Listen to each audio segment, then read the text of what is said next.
And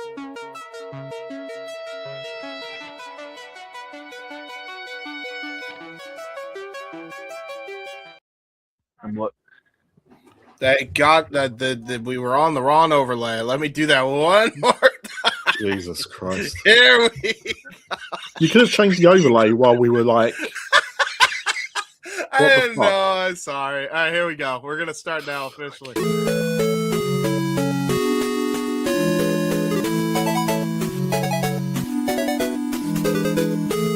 August Fools.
Ladies and gentlemen, welcome to an episode, another one of Wrestling with Tism, where there's always spectrum on the internet. No, it's not Collective Weekly for 2 times in a row this week. You are getting Wrestling with Tism, I promise.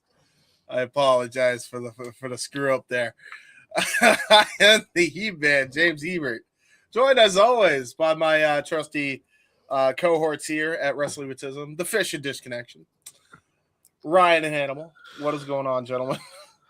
You're putting comments up during the intro. You're putting the wrong overlay up. You're cancelling the intro.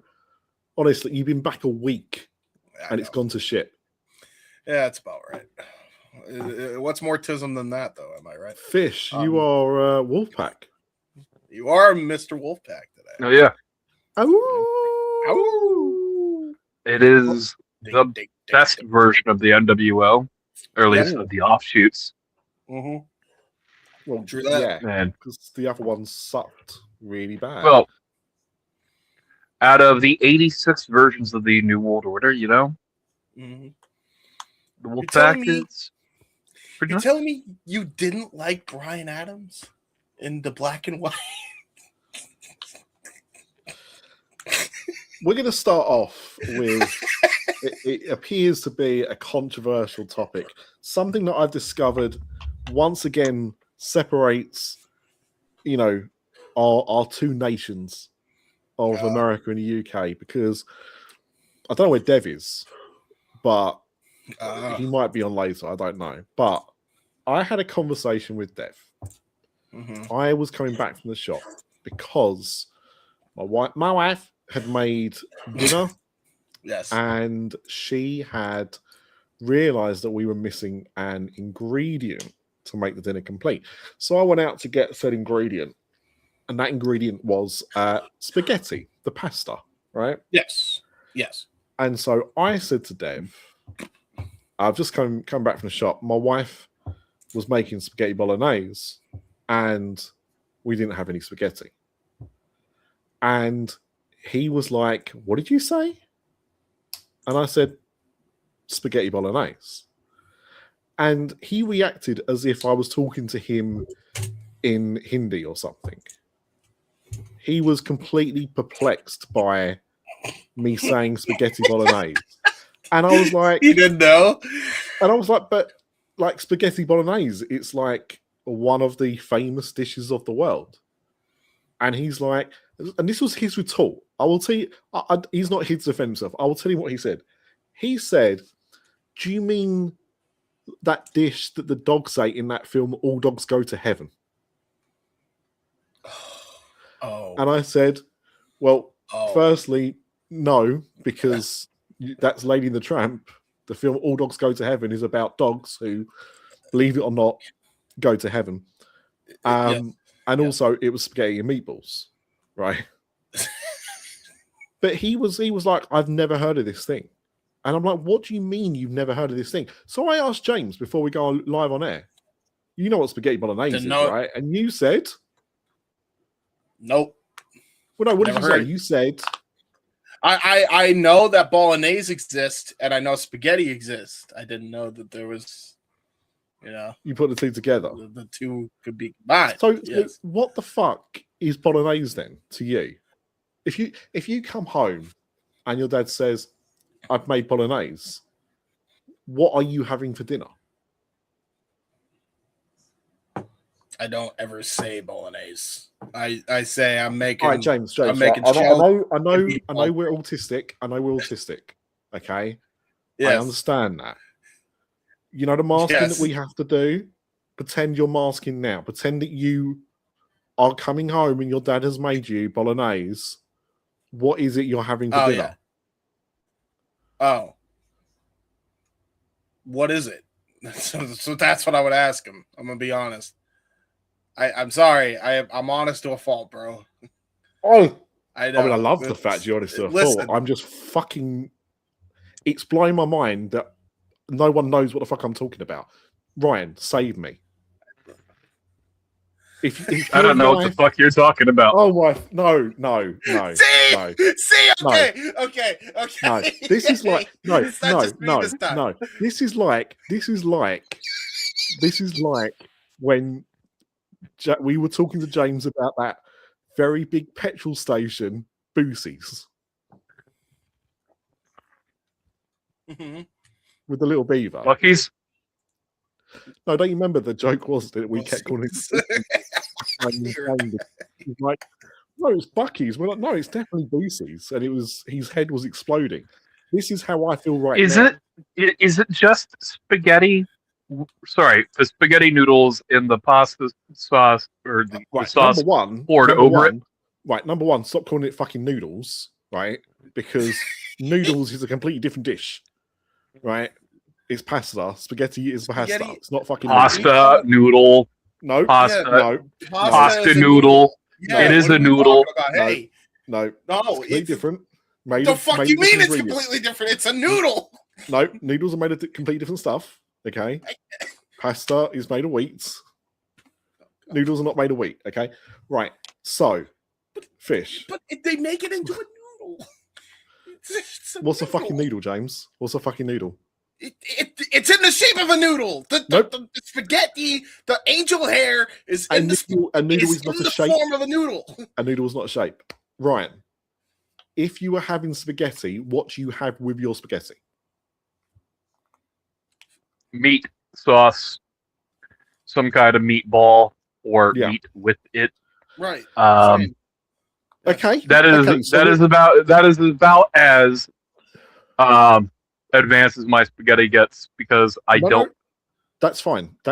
You got cat on your side. In a traditional meat sauce, right? I'm going to guess one of the ingredients is meat. Okay, we have that. I don't have that, but we have that in this country. So in the meat sauce is meat. What else is in the meat sauce? Tomato sauce. Yeah. Some kind of tomato paste. It's in a fucking jar. He's. No, it's not. You can make tomato sauce from scratch. Yes, as you should. Okay, so tomatoes. Would you have like, I don't know, some garlic, some carrots, some celery? Would you have chopped up vegetables in that? Hey, it doesn't sound like you can. Yeah, sounds actually pretty good. Then that is fucking spaghetti bolognese. What the fuck are we doing here, guys? I don't know. Listen, you learn something new. Eventually. It doesn't. You never stop learning. Grumpy nose. See, there you go. Listen, I'm an uneducated swine, but I educate myself to not be as such a swine. You know what? This is a very true comment, right? James, James, I actually have an excuse not to know what this is. One of your fucking idols is Gordon fucking Ramsay. Oh, I've heard him say it. I just never put two and two together. Now, Grumpy is giving all the ingredients on how to make a spaghetti bolognese. Yeah. And then you add your meats. That's it. That's it. You have it with spaghetti. It's called spaghetti bolognese. This is not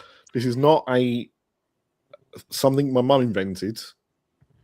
Otherwise, we'd be rich. This is an Italian classic dish, and it's blown my mind that you guys we have spaghetti. We just call it spaghetti.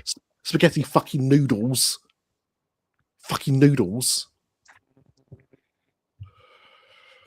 It is a noodle. I will say this right now. And I would never normally say this, just in case, because this might happen. Mm-hmm. Death what the Hannibal's about to say is slur. Death of AEW. If you're watching this particular episode, I know we don't like you to clip our show and use it on yours to take the piss. Bon appetit. Go fucking wild. The fuck you saying like Christian server? That sounds like a slur to me, bon appetit. I'm kidding. Right. Anyway. Grumpy, because Grumpy's in the comments, so he's obviously watching. Grumpy, you said you wanted to come on here to talk about film. If you want to do that, you are more than welcome to. Yes. First of all, though, we are going to be talking, I believe, Heavman, about SummerSlam. That's topic number 1 of the show, right? Yep.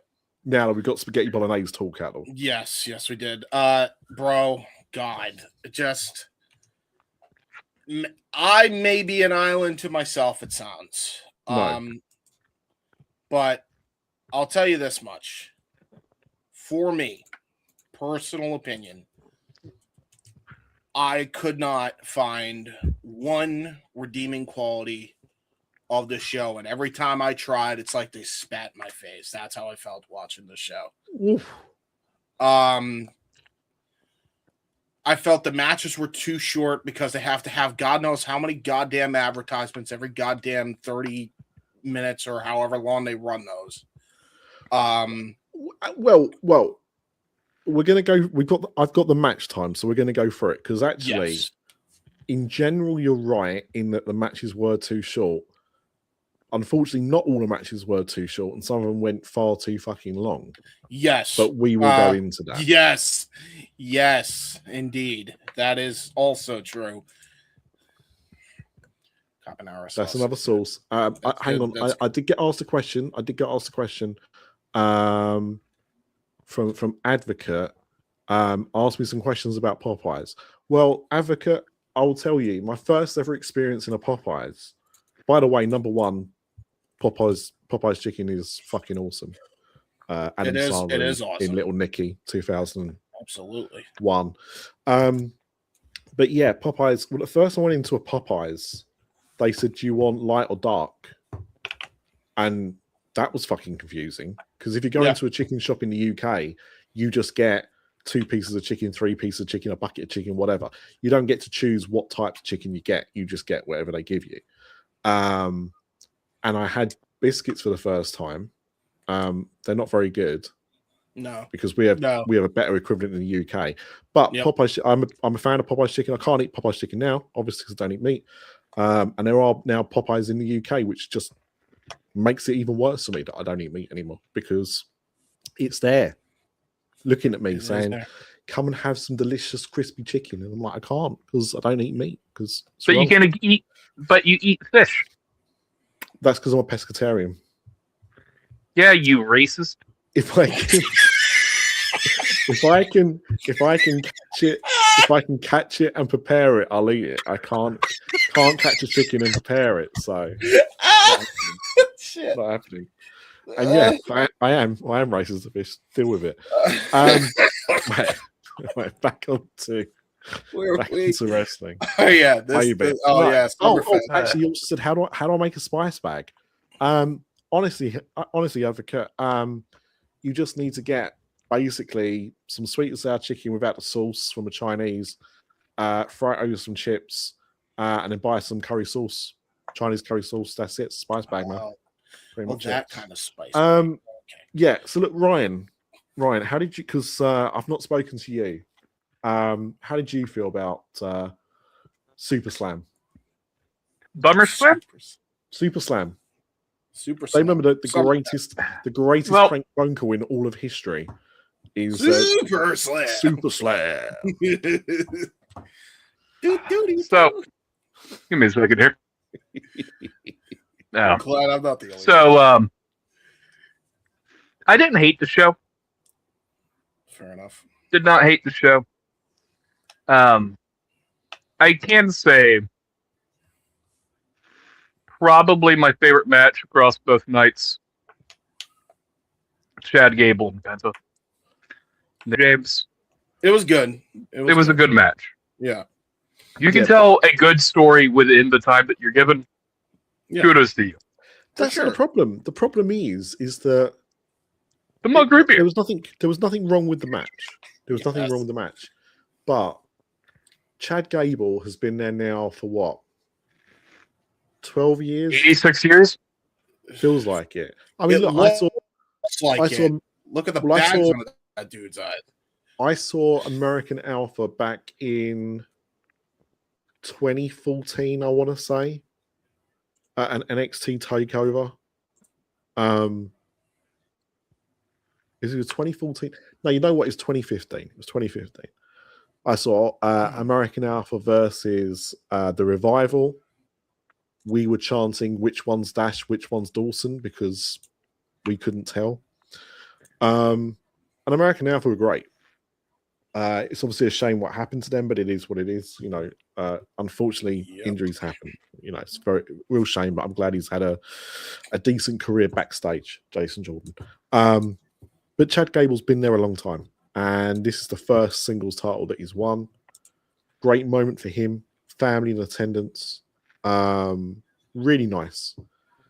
And then they have some fucking bulldog or something start jumping around outside the ring. Now, look, I'm conditioned as a wrestling fan, all right? When somebody's in a mascot costume that shouldn't be there, I'm waiting for the buckshot lariat. Do you know what I mean?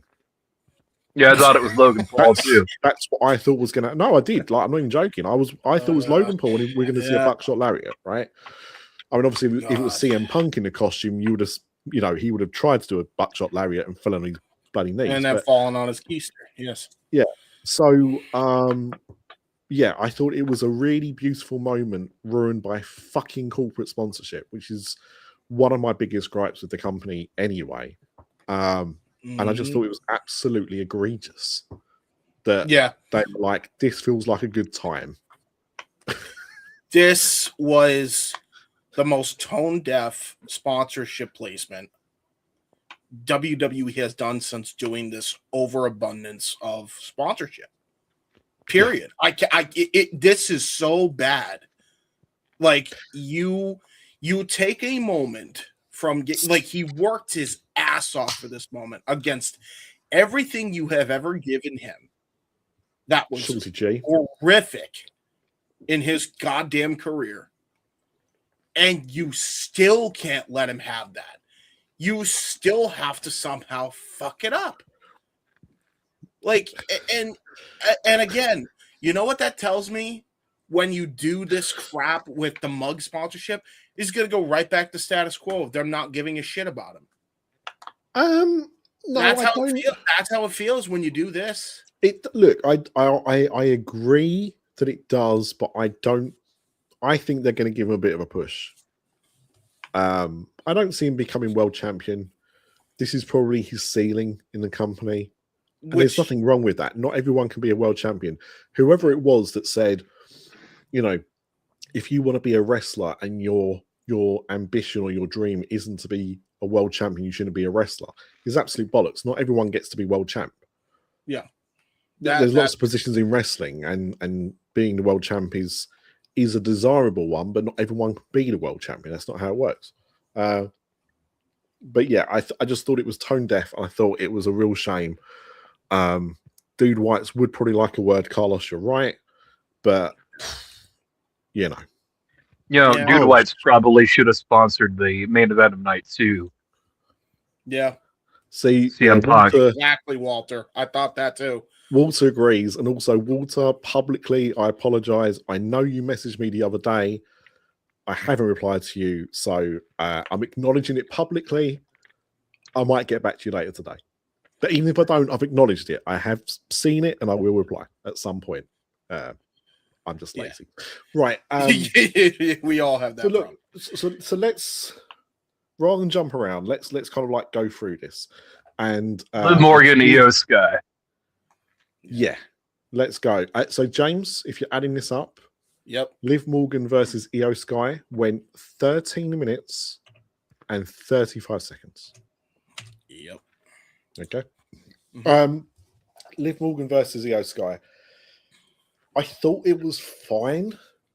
One of the things, and this is gonna come out later on, I was a bit perplexed by the finish because it took an Oblivion, a Code Breaker, and then another Oblivion to take Iyo Sky down.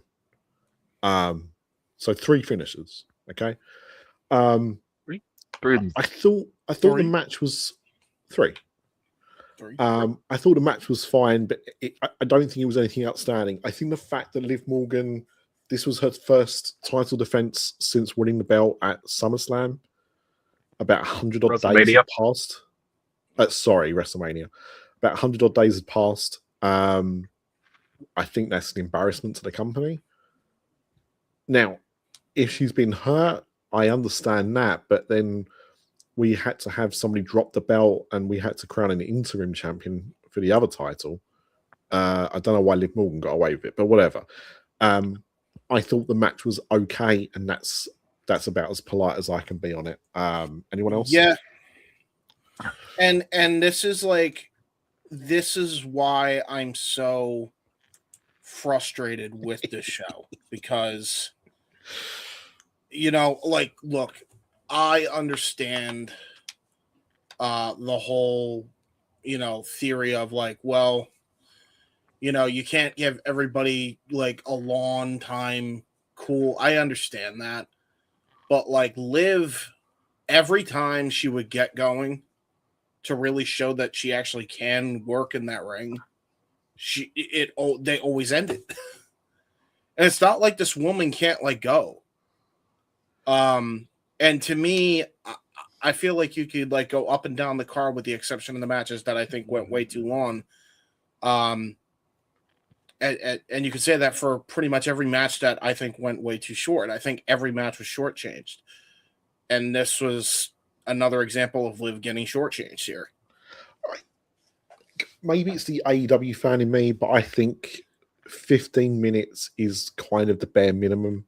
Yeah. For a title match for me. Yes, especially a world title match. Yeah. A world women's title match should definitely go 15. Yeah. Minimum. I thought the match was okay, but it should have had more time. Yeah. Running on to the 6-man tag, sponsored by Gears of War E-Day. 11 minutes on the dot. On the dot.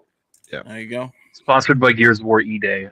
We watch Jacob Fatu, the Samoan werewolf, be humped to the ring by Jey Uso. Did you just say? Hang on. Did you just say Gears of War ED? E-Day. E-Day. Yeah. Okay. I can't make the erectile dysfunction joke I was going to, especially after what you just said following that about the Usos. No, did you see the clip? Yeah. Oh, I've seen the clip. The camera shot, and I'm like, who thought that this was a good idea? Who signed off on this? Yeah, it being sponsored by Gears of War is one thing, right? Who said Jey Uso get up behind Jacob Fatu and start yeeting at that angle?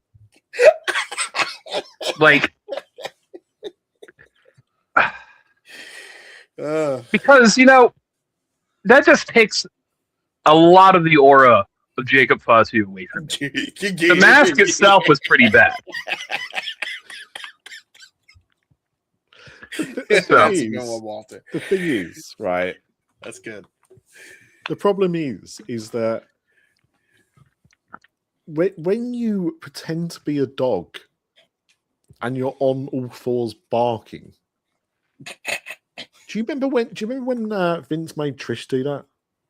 Like how demeaning it was, right? Yeah. Yep. Felt the same to me. Not quite as egregious, because I mean that obviously that's a little bit different. I mean, it was a little egregious. It was the only difference between the two of them is one's humping the other in the scene. And surprisingly, it's not Vince. You know what? No. You know what made it better is if when he got to the ring, Jacob Fatu cocked his leg around the ring post to mark his territory. That's the only thing that would have made it better, as far as I'm concerned. Massively weird, embarrassing thing to do. It is what it is. So yeah, it was them versus the team of Solo Sikoa, Royce Keys, and LA Knight, right? Yep. Yeah. I love it when people complain about tag teams being thrown together in AEW. Yeah. Trios or tag. And now, and we're good with Royce Keys, LA Knight, and Solo Sikoa. Oh, by the way, they're gonna do 2/3 of that to be a team going forward. By the way, in Solo and LA Knight, it looks like. Yay! Well, wow. Just they as far as Strange Bedfellows tag teams is concerned, there at least is an explanation for those two to be thrown together.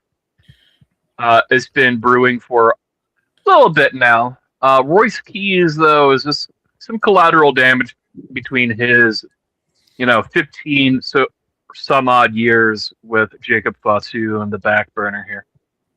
So, and I get it, but my argument for why this shouldn't even be a thing, even though they booked it to be as such, is we make jokes about it all the time, but Graps kind of has a point, even though it's probably a meme at this point. LA Knight should have been pushed to the fucking top spot. There's only so many years you got him. There's no way you're gonna get another chance. Hold on. James, I just need you to take a minute and just acknowledge that Triple H on WWE radio this week, I do believe. Home of Busted Open, apparently. WWE has apparently acquired the media for professional wrestling, right? But you're not going to hear people complain about this. It's only an issue when it's the dirt sheets doing it.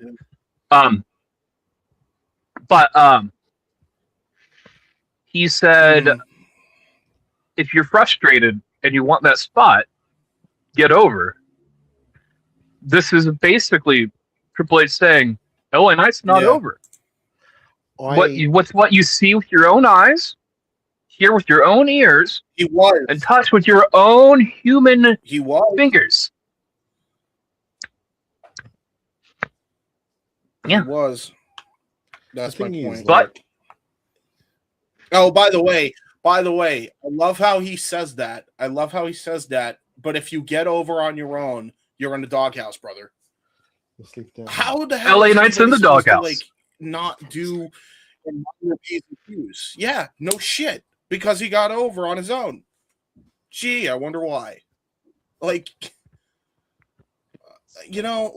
is the type of shit I'm talking about. And it's just it's all, especially, and maybe it's just because I watched the press conference first, but it really maybe that's what dragged the show down for me ultimately. Because it's okay, so nothing matters now.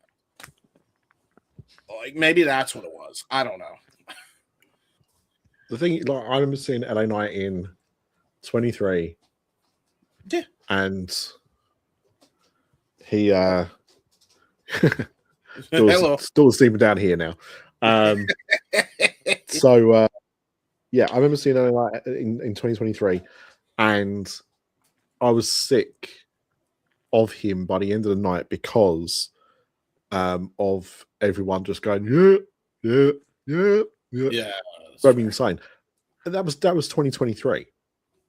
And it was the SmackDown before Money in the Bank, because they were having that at the O2, and a lot of people there expecting him to win the Money in the Bank, which he did. I hope, yeah, but they said that last year, and then no. What I'm saying, in 2023, everyone was expecting him to win that night, and he didn't. And it didn't happen.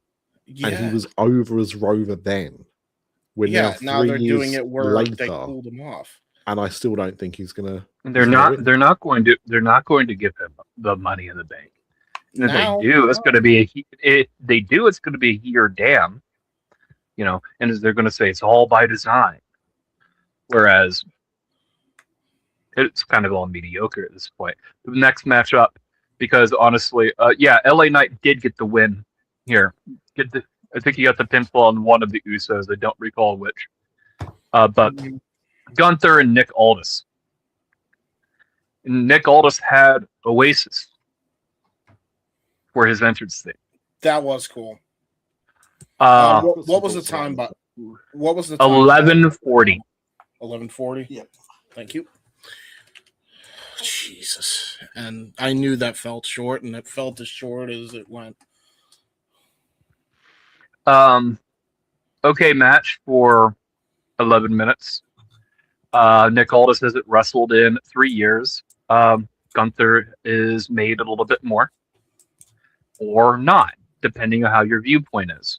I'm the point of we really made ending careers Gunther's whole thing because we can't actually make him interesting otherwise.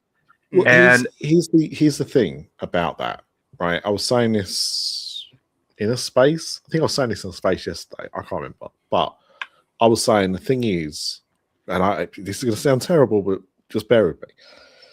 When I first saw Gunther, Walter as he was then, his whole entire gimmick was he was a big man, he was a tall man, and he would just chop and kick the shit out of you. That was it. There was an aura to him. He dropped the weight, and good for him. He wanted to get healthier. That's great. The problem is that there was nothing that came with that. There was no character there. So the aura that he had and the mystique of him just being this, very nonchalant big guy who would just chop and kick the crap out of you, that happens. And now when he's lost that aura, he's got nothing else. There's no character there. His whole gimmick is, I'll retire you. Which only works when you've got people that you can retire. Yeah. So what's he supposed to do? And as to the Oasis song, I'm going to be very interested to see what happens next. Because normally when they do that with a song, they pay for some rights. Yep. But it's only for some usages. I don't know if we'll ever see it in a replay, is my point. Yep. Probably not. It'll be scrubbed from all versions of the show within the next week. Yep. Just like they do every special entrance. Any way they can. AFI at Mania lasted about 2 weeks. Yeah. Fatal Influence versus the Bella Twins and Paige, 7:30. I mean, look, this probably went short for a reason, right? Yep, that's for damn sure. I mean, this is one of the matches that I agreed should have gone short. The heel turn made absolutely no sense. Oh, it made all the sense, James. No, it didn't. It made all the sense from when they started teaming up, because there was no reason for them to be teaming up. The reason they teamed up is because Paige I agree with that.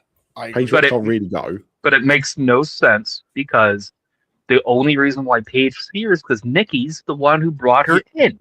Exactly my point. Yes. All right. Paige should have been the one to turn, not Nikki or Brie. It should have been Paige.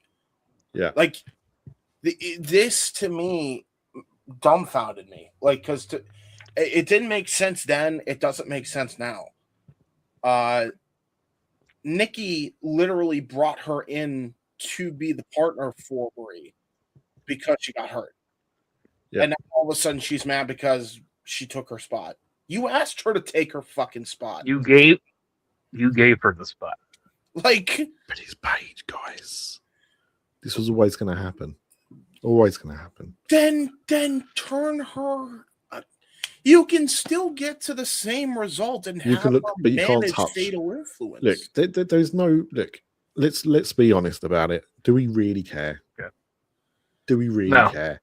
Like, you know why I care? You know go why on then, I James. care? Tell me why you Because care. I want the damn women's tag division to effing matter for once. Okay, I've but been it's asking not for that for years. But now. it's not going to be with the Bella Twins or Paige. It's not. Yeah, I know. It's not. So don't worry. That's what I'm saying. Don't worry about it. Split them up. And I'm sorry. To me, it's a damn shame. This should matter. They shouldn't be splitting them up. They shouldn't be making makeshift teams for no damn reason. Like, they should be actually making a damn division. And it's not like they haven't had opportunities. They had another opportunity here, and they screw it up again. And this is something nobody gives a crap about. But it's in like, complete fairness. Damn. Hold on. Pause. Stop for a second. In complete fairness, James, currently the women's tag team champions are a women's tag team. So, yeah, just want to throw that out there. The Bella Twins do not work as a babyface unit. They fucking don't. No, They've never worked. They've never worked as a babyface unit. Again, the only thing here that doesn't make sense is the actual turning of Nikki Bella on Paige. Right. Because like the writing there just doesn't make sense for it, but it is what it is. Paige will be cycled through down the card or over to maybe a legacy world title run or a mid-card title run at some point, and the Bellas they'll get their tag team title shot eventually. But this is what it is. I guess. I wasn't a fan of the turn, but it is what it is. Next match. CM Punk, Cody Rhodes, WWE title, 30-10. 30 minutes, 10 seconds. CM Punk shit himself like 10 minutes into this match. Yeah, you could tell. Yeah, okay, so I wasn't the only one to notice that, yeah. Well, CM Punk, wrestlers shit their pants in the wrestling matches. It happens. I just think the funny part about it is at some point in the match, he jackknife pins Cody Rhodes, shoving his dirty ass in Cody Rhodes' face. Ultimate alpha shit right there. This is true. This match went on about 10 minutes longer. This match went on at least 10 minutes longer than it needed to. Yep. I mean, 29:45. Look, I can't. All right. It's one of your main events. It's one of your main events, right? So I guess you should expect a match to kind of like go that kind of length. The problem is that I don't think they warranted it. I don't think they actually warranted it. Do you really think? Not at all. No. So, yeah, I don't know. Weird. Just weird. I mean, so the thing I'm hearing now is CM Punk was paying tribute to Terry Funk with the moonsault, which he's done before. Apparently, yes. Badly. This is the first time. Yeah, and Cody's done that type of moonsault as well. This is not the first time that somebody's done the Terry Funk-esque moonsault. Yeah. I don't understand it. It just looks like a shitty moonsault because when Terry Funk did the moonsault, he botched it then too. It was a shitty moonsault.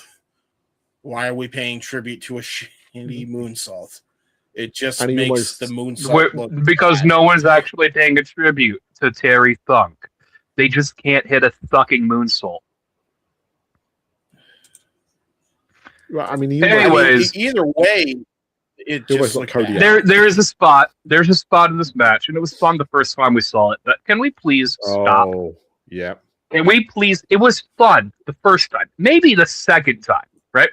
But this is now the 4th time CM Punk has done this spot in WWE, where he will hit the GTS on his opponent. They will fall off and bounce into the ropes and fall onto him while he's kneeling down on the ground. And they'll fall cleanly back over his shoulders, and he'll stand back up and try to hit it again. And he did hit it again. But you go to the well too many times for the particular spot, it just becomes unnecessary. What it feels like, they're trying to get this over to add it into a WWE 2K game as a special finisher. No. Because the Trinity Crossroads is a thing. Yeah. So that's what it seems. Normally, I like fun. I like whimsy. I like goofy shit in my wrestling sometimes. But this is now the 4th time you've done this, and it takes away how special it was. But this WWE, at the end of the day, so yeah, big. They live for the moment. I guess. Yeah, they live that they want to create. Let's establish that. It wasn't a good match. You know what? Considering who was involved, it could have been better. It should have been better, and it wasn't. Yeah. Awful leaves a comment here. Summer tarp stung. I mean, damn. A Cody heel turn is officially now too late. Not interested. I actually agree with that. I think I don't care now. I think it's valid. Yeah. And yeah. For the longest time, people have been begging for this, right? Part of that comment there. That I just wanted to break down. AEW gets a lot of shit for not being able to sell out arenas. Okay, it's time we have a conversation about WWE not being able to sell out their arenas. Okay. Yeah. This is a stadium. Supposedly, there's supposed to be 70,000 people here. They never announced it, right? I'm only going based off the Chelsea Green, comment from when she walked out and celebrating her title win, right? But the stadium's like half empty. Just 5 years ago, WWE were selling out everything that they were doing. Okay, I mentioned this to Jordan once a few weeks ago, but WWE's bad creative has finally caught up with their ticket prices. Yes. Okay, you can only have bad creative for so long at that level of ticket pricing. Yeah. Well, and get people to still buy your tickets. Yeah. True. This is the thing, right? They did a promotion where they reduced tickets down to $25, right? Now, similar to what AEW did with the blue light cards the other week, which is a scheme that military discount.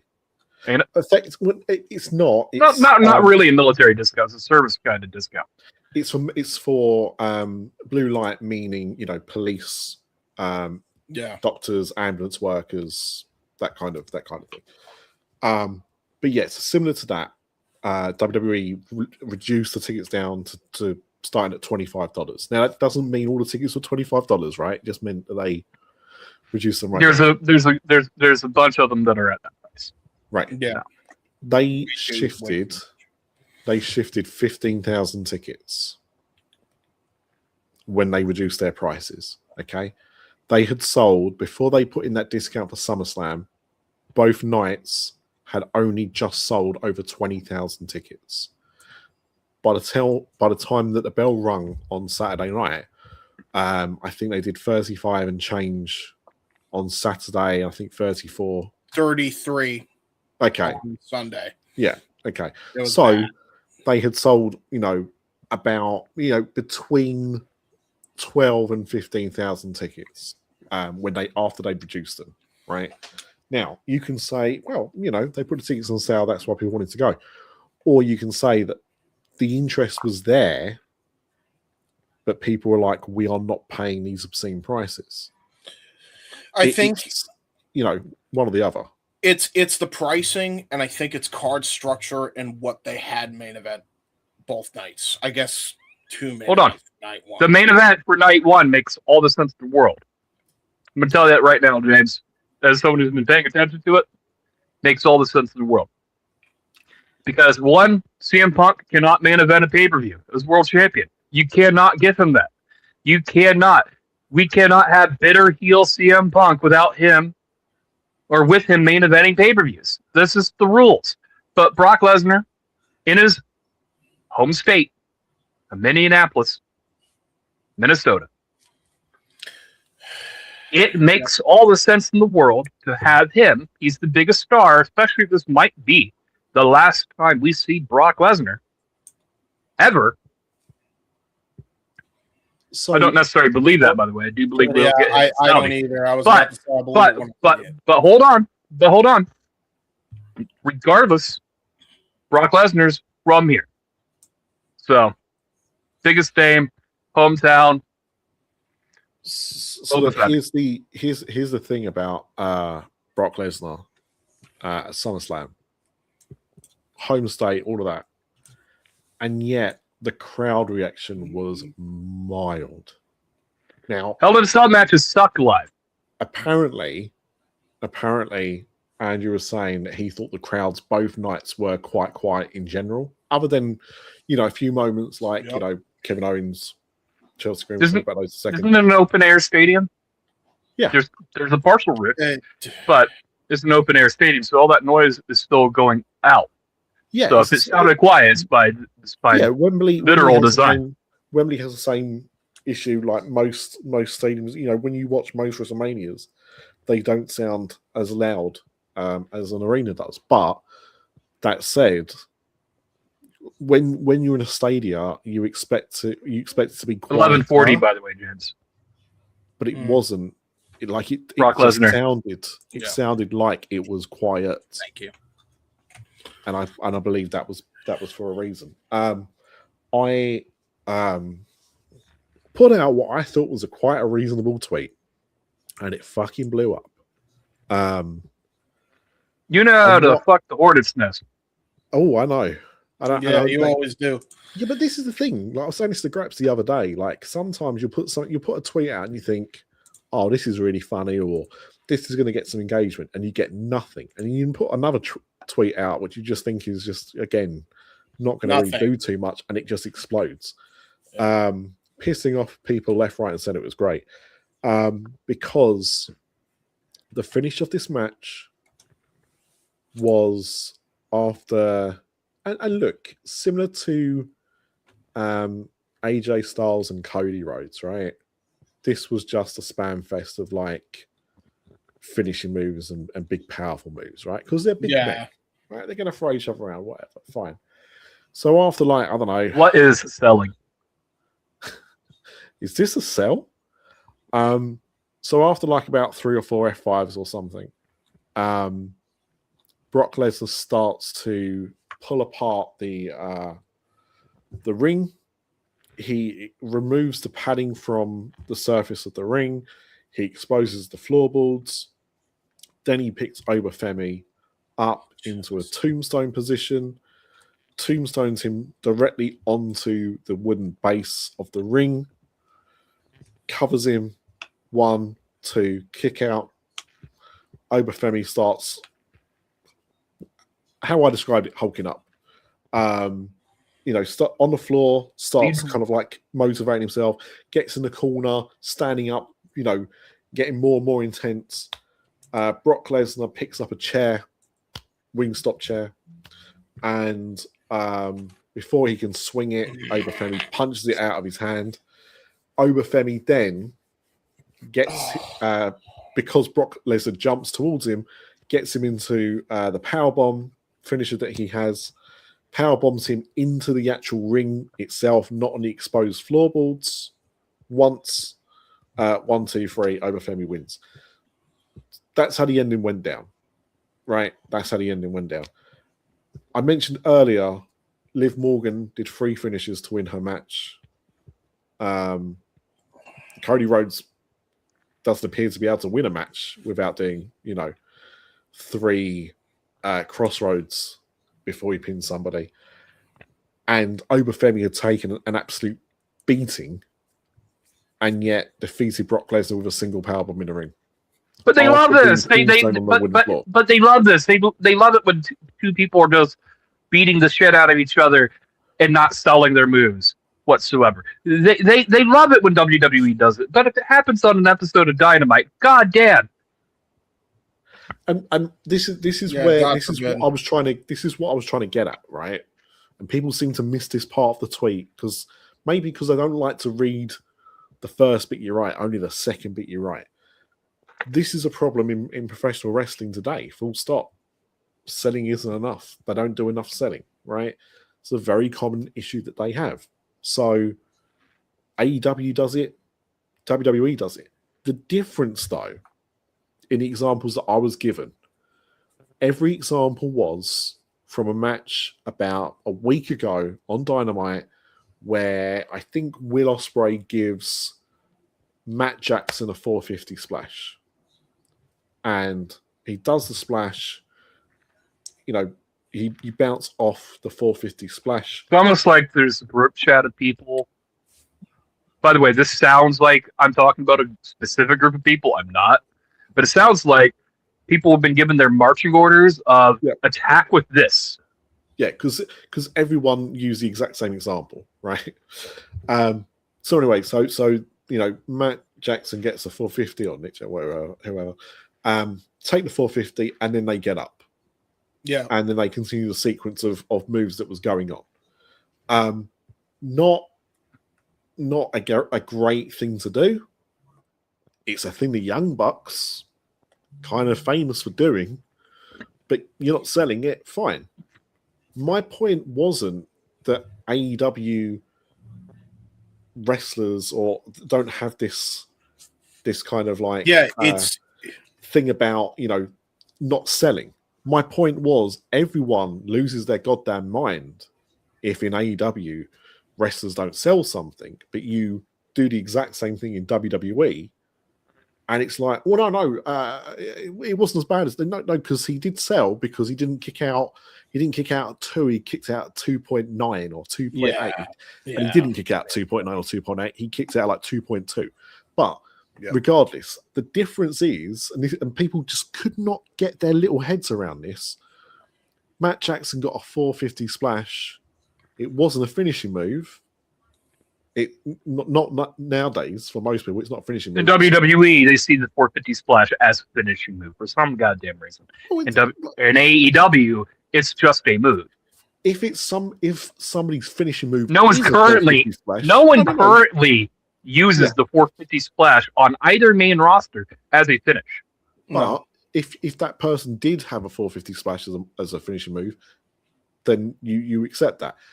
When someone else does it, it's not a finishing move. The Tombstone pole driver is one of the moves that was heavily protected until the late 2010s, right? When people started to kick out a bit more. But the Tombstone was always saying that, people generally didn't kick out very much. You then take that and you add into it that the ring got exposed. The hardest part of the ring that we're told, when someone does a move onto exposed concrete or the exposed chassis of a ring, and you do a move directly onto those wooden panels, that is more damaging than anything else you could do. And he kicked out at 2. And he was hulking up. That is the point I was kind of making, is that both, it's not even both companies, all companies in modern times do this. Yes. There's a problem with selling. But don't turn around and moan when AEW does it, and you will die on that hill that it was okay for Obafemi to do it when his was, I think, more egregious. Personally, yes, I think it was more egregious. Not only was it more egregious, it made no sense at that point in the match. You did not build up enough momentum for that to be a near fall any fucking way. Like, it was, you hardly used the sell. Like, the whole match was agented like shit. Yeah. Whoever agented this should be fired tomorrow, and the agent's probably Michael P.S. Hayes or somebody. Oh, so they won't get fired. No, but yeah, you know exactly. What? Like, that's my point. This is like, what I mean is, like, matches that are booked on the show that I don't even think should have been booked on the show for a multitude of reasons. But again, personal opinions aside, I don't care. But if you're going to book this match and you're building this as this could be the last time that you're going to see fucking Mr. 44 Brock Lesnar, yeah, build it up. Make it go out with a freaking bang. Did all this BS to get to this point, even though everybody said the way you got here was dumb to begin with. Why don't you at least commit? They didn't even go halfway commit. They just maybe a tenth. It's just, yeah, it was stupid. And then somebody pointed out to me that this happened in the match between Brock Lesnar and The Undertaker. Undertaker did the same thing to Brock Lesnar. Yeah. Did the tombstone on the exposed wood, and Brock Lesnar kicked out too. So somebody said, well, this is paying homage to that. And I went, thank you for showing me that. Now I understand that it's happened twice, and both times it was fucking stupid. Yeah, it was dirty. Because it was. Yeah. That's what you've been conditioned to believe, that if you do it, and also as well, and by the way, the other thing. When there was selling when that happened back then, by the way, there was selling then. Like, when that happened to him, it was Taker to Lesnar, right? In that Hell in a Cell match, I believe. Yep. Yeah. He sold Taker. Lesnar sold the shit out of that. Like, he barely kicked out and he was on instinct. He made it look like he was still on Dream Street. You know, I don't like Lesnar now, but one thing I've always said about him, dude could sell. Yeah. Right? He's one of the best. He's one of the most underrated sellers, period, bar none. So he sold the shit out of that. Oba did not here. But this did no favors for Oba. There's an immaturity there, but the thing, simply put, it was a stupid spot then, it's a stupid spot now. That's it. And all I'm saying is, you can't sit there and wave your flag and go, oh, AEW don't sell. Yeah, and WWE, it's you fine. Can't have it both ways. You can't have your cake and eat it. And, you know, if you're like, well, it's because Obafemi's like 300 pounds and Young Bucks are 150 pounds. Oh, fuck off. Okay. That's more weight that you're compressing onto the head, by the way. But regardless of that anyway, like, if the Young Bucks were fighting someone the size of Obafemi, I'd say you've got a point. If they're fighting people that are the same size of them, then it's an equal match in the same way that Brock versus Oba is an equal match, because they're both tall, muscular guys. Yeah. So it's just dumb. This was 11 minutes and 40 seconds. You couldn't even give this supposed main event the 18 at least. James, this is Brock's last match. You're supposed to be making. You didn't hardly use the sell. You've got to. Well, okay, we'll come back to that. You got to remember, this is Brock Lesnar now in 2026. Sure, he couldn't go 18 if he wanted to. Number one. As to the second point, the hell, that is the other thing that I had a massive issue with. It's a Hell in a Cell match that you don't actually use the Hell in a Cell itself. Yeah. You could have had a no DQ match. You could have had a hardcore match. But to, and also, like, bearing in mind, right, unless there's something I don't know about, the WWE don't actually have a Hell in the Cell in a lockup in Minnesota. I imagine they've got to ship it in. And it's not going to be cheap to get that there, right? Logistically, It's going to cost you money. So you've paid all this money to have the Hell in the Cell structure there. as Ryan said earlier, a Hell in a Cell match to watch live is terrible.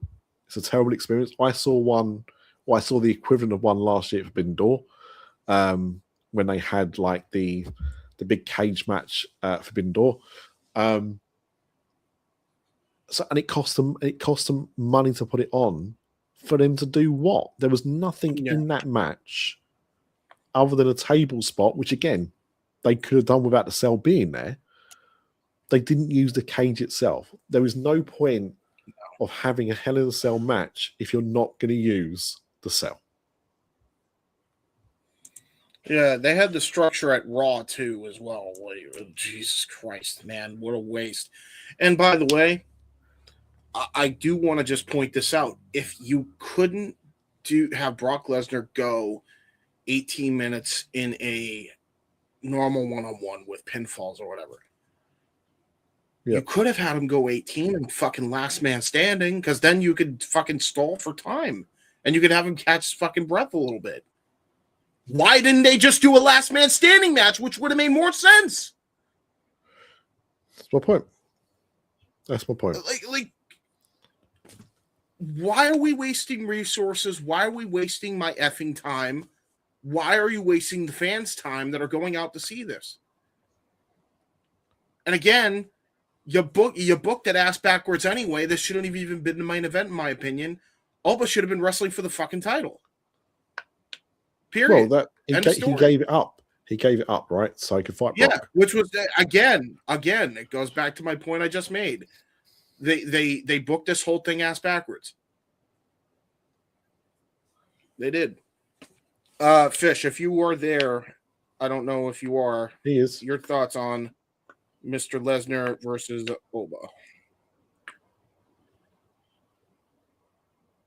Uh-oh. Can't hear you. You're muted. Uh-oh. There we were in the Discord. There you go. Jordan saying this match is about to go 20, about to go 30. And I'm like, it's not going to go 15, brother. And here we are. 11:40 is what it is. This did not need to happen. I think we can all agree at this stage, Oba feels less special than he did at WrestleMania when he beat Brock Lesnar at WrestleMania. Yep. We all speculated, but we all assumed, and it became apparent later, that Brock and Oba would be doing this again. Why? Not everything has to be a trilogy. Nope. Okay. Now, I get it. You need to sell Brock to Minnesota one last time. Great. You didn't have to have Brock take off his gloves. You didn't have to do the fake retirement when you did. A fake retirement that in kayfabe was real because, Adam Pearce filed paperwork on behalf of Brock Lesnar, right? To move Brock Lesnar to the alumni section or some bullshit like that. So, I don't know. James, what's our... Do you happen to have a total for night one? Yep, 1 hour, 17 minutes, and 40 seconds.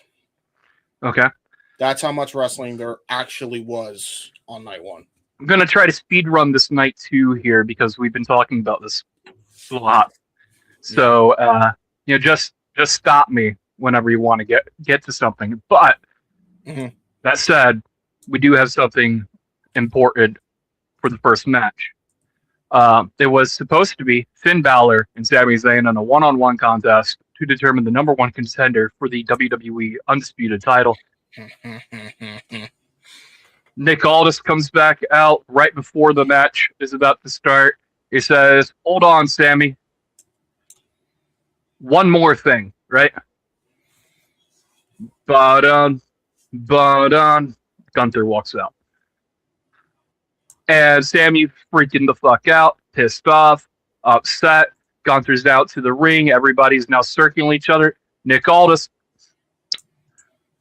like Uncle What said, one more thing, Kevin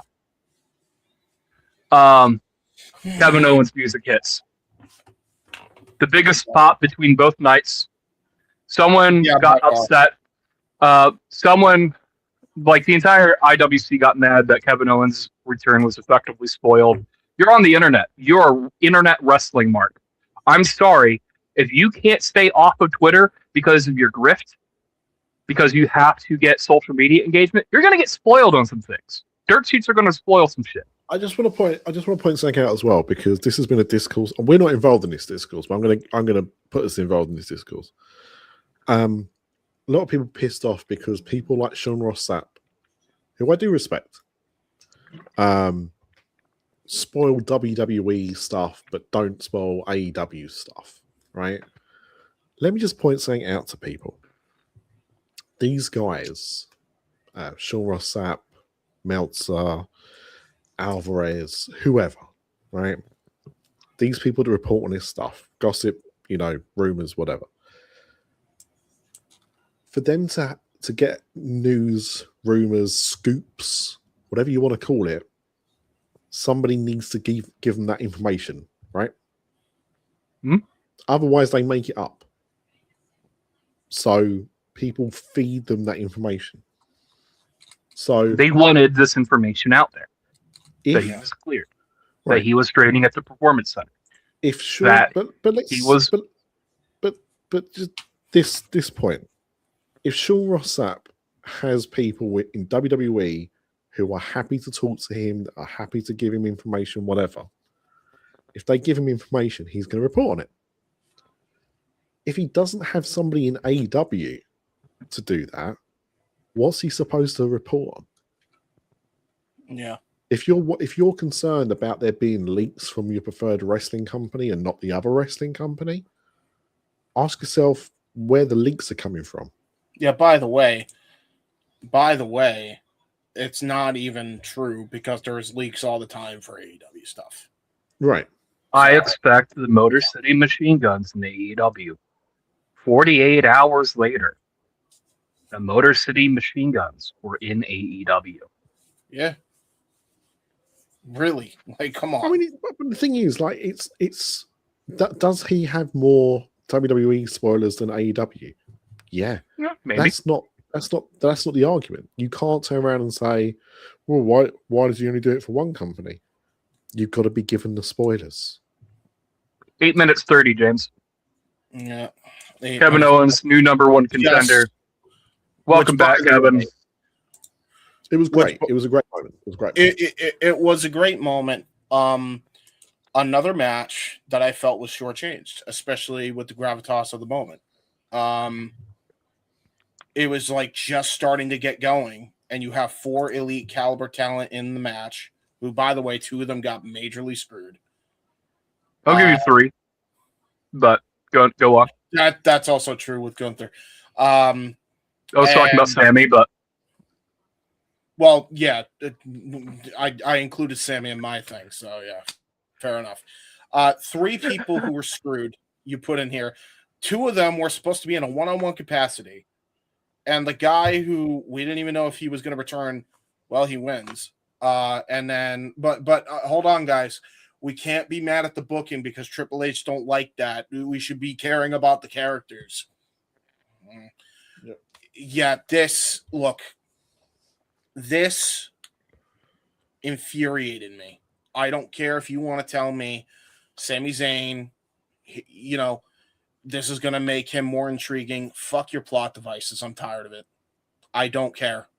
I wanted him, and he should have been in the WWE Championship match on SummerSlam with Cody and Punk. He should have been in that, especially if this is what you were going to do. Especially if this was what you're going to do. I resent how they booked it. I resent how the top guys in that position did not decide to, advocate for Sammy, because one does not like him and has never liked him, and the other one, what's good for me is not for thee. It's funny that CM Punk claims he's not a pussy, yet he was a pretty big pussy at this point when he decided to sell his soul out and decide to go to the WWE, which completely neglects his morals, so we can get a quick bag because he didn't want to deal with Tony's BS anymore. CM Punk doesn't have morals. Yeah, that's clear. That's exactly clear. James.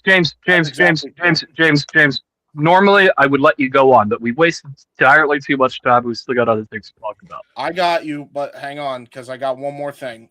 Cody, hey, buddy. You looked into the camera when The Rock tried to take your spot, but you wouldn't do that for Sammy?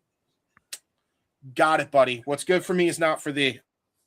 I see how it because is. That's what hereby James. I hereby resign my fandom card for CM Punk and Cody. That's all I got.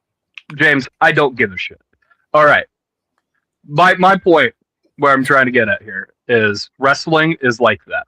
Okay? It is always about rules for thee, but not for me. Wrestling is a what have you done for me lately type of business, and wrestling is very much. Yep. I'm good. I want to be the guy. Fuck you. I'm the guy. Either way, I digress. Kevin Owens back. This would have been a lot cooler if they shoehorned a fatal 4-way WWE title contest. Mm-hmm. And Kevin Owens walks out, surprise, WWE champion. Yep. But number one contender, fine. It is what it is. Baron Corbin, Trick Willie, U.S. title. Baron Corbin, the winner. 9:05. This under 15-minute title match, James. This is bad. For the third 9:05, U.S. title. 9:05.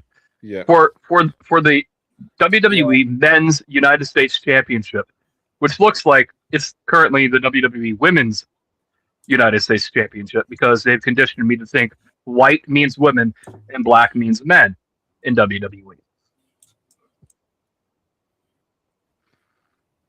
Tell me when I'm telling lies. Mm-hmm. Anyways, remember Carmelo Hayes? Who's that? Remember Carmelo Hayes, who was in a feud with Trick Williams like a month ago for the U.S. title? And then Baron Corbin randomly, showed up, and now Baron Corbin, bum-ass Baron Corbin, is the United States champion. We gave bum-ass Baron Corbin the U.S. title. He hasn't been back for a cup of coffee. He's the U.S. champion. What type of strife are we building for Trick Willie here? And what the fuck? Carmelo Hayes, grass might be greener. Carmelo Hayes. Hey, remember when grass might be greener, everybody. Bold prediction. Bold prediction, everybody.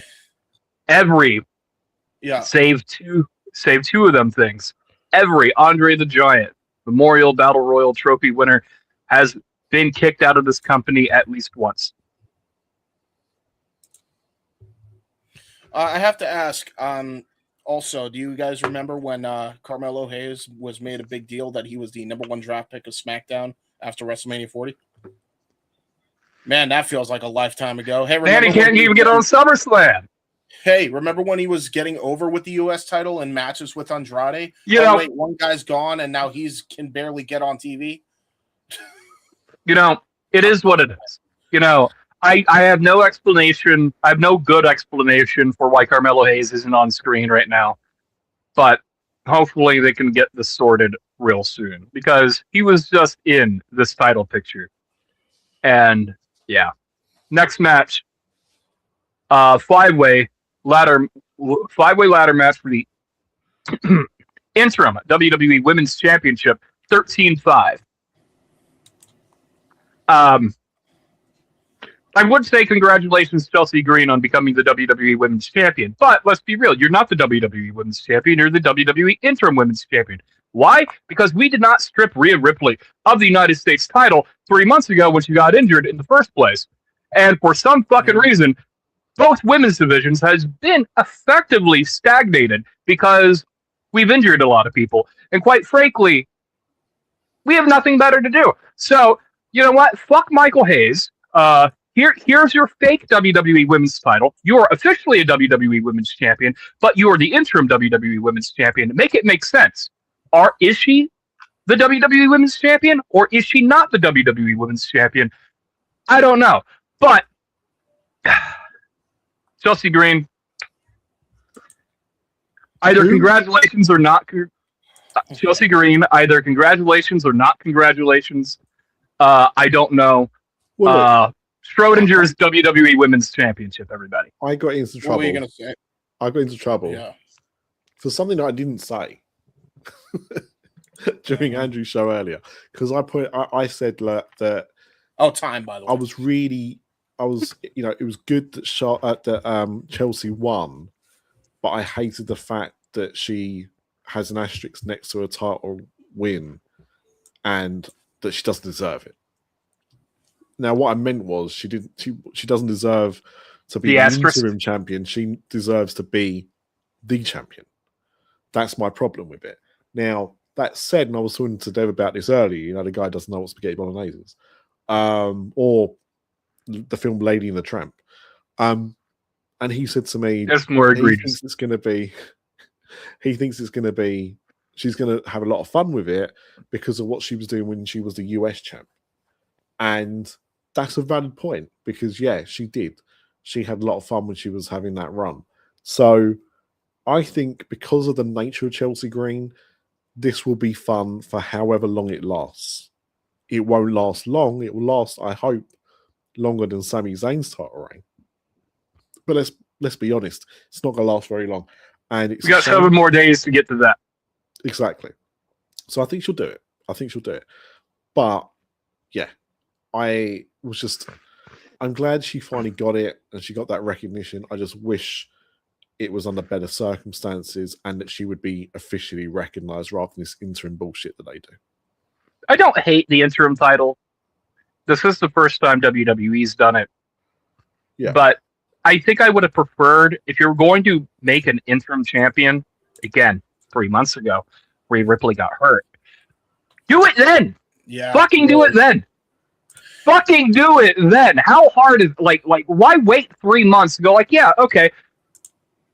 Yeah. That way, you could have had someone have a run, a meaningful run, and then Rhea Ripley returns. Because this sounds like Rhea Ripley's probably 2 to 3 months out, give or take, right? By the way, can you guys hear me? Yes. Yeah. All right, cool. What's the time code on that match? That is 13-5. That was the first thing I told you. All right, sorry. I all right. But it is what it is. Again, congratulations, Chelsea.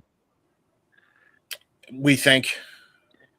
Human Money's on a pole match. $650. This absolute shit. I'm not going to talk about the match. Fuck the match. There's just some aspects here. Absolute shit. Yeah. Hanging from a pole is a cartoon bag of money with a big cartoon money cash symbol on it. Right? Mm-hmm. Do you know what the funniest part about this is? After Danhausen, pyros him to death. Yeah. Pyros Dom to death. He gets down to the ring and starts handing out the $100,000 that Danhausen stole from the Judgment Day. But you dig into the bag, they're Danhausen bucks. It's not even real money. Well, it's not even prop money. It's Danhausen bucks. What the fuck? Yes, we have human monies. It was advertised specifically. Human monies on a pole. They're Danhausen bucks. It's not even human goddamn monies. But there was a funny spot when one of the mini Danhausens flips out of the ring, overshot it, and went smack face first into the barrier. Was that Brad Williams? Yeah. Yeah. Might as well be. Hold on. Pause for a second. That wasn't even a bit, James. Brad Williams was one of the mini houses. No. I just need to address this, Carlos. I would never deny you balls. You can have as many balls as you want. Yes. I will show you balls when you come to the UK. We have IKEA. Oh my. We have IKEA. Fine. They have great big balls. They do over there in the UK. Next match, Chad Gable. Hold on. Before you get to the next match, I have to say this. Do you have to say anything for this match? There is something I have to say about after the match, and it involves Dominic Mysterio. He did tweet out the NFL gif of, "I'm just here so it won't get fined." He is not happy that he was involved in this bullshit. Nah. He was, do you honestly think anyone in that company has the balls to tweet out what they really feel? He did. I'm telling you, you can look up on his Twitter. I'm not saying he didn't tweet it. What I'm saying is, do you think anybody in that company has the balls to actually do it? The only person in that company that has any balls at all, as far as I'm concerned, is Kevin Owens when he gave a shout out to Rebel. And when he explained that, she never worked for the company, but, this was the right thing to do to spread awareness of her battle with ALS. That is somebody with balls. That was cool. Yeah. That was great. But still, I think Chad Gable. Annoying. Chad Gable, Penta, 11-10. We've already talked about this match. It's too short. It was a good match. Main event side. Roman Reigns, Seth Rollins, 33-25. And good news, everybody, found the clip. It was on Seth Rollins' head the entire time. Nice. What is the time of the match? 33-25. 33-25. Thank you, sir. Now look, this match also ran on a little bit. Go on, Hannibal. This match did nothing for me. Now, this match was by some quarters really well received, and I'm not yucking your yum, because the thing is, for me, I've never really cared about the Shield.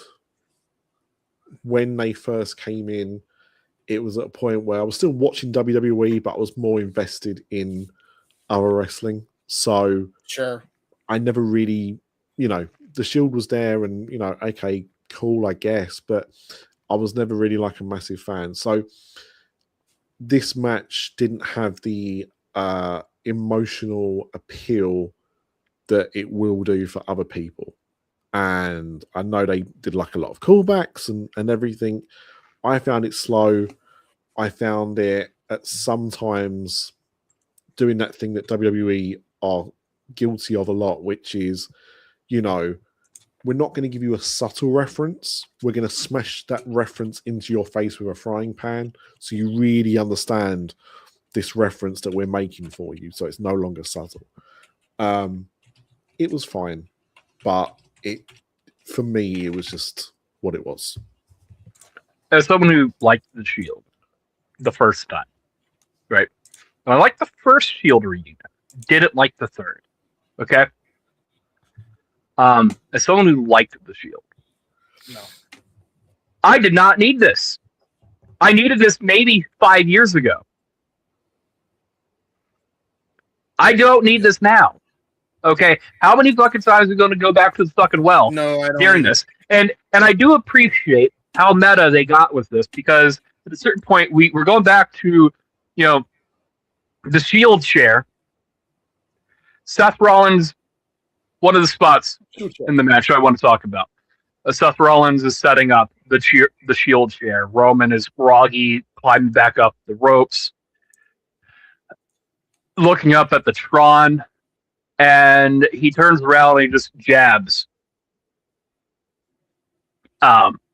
Seth Rollins before Seth has an opportunity to hit the chair. And it looks like Seth Rollins just gave up, and he threw the chair down without taking the shot, which doesn't make sense for Seth Rollins' character at all by this point.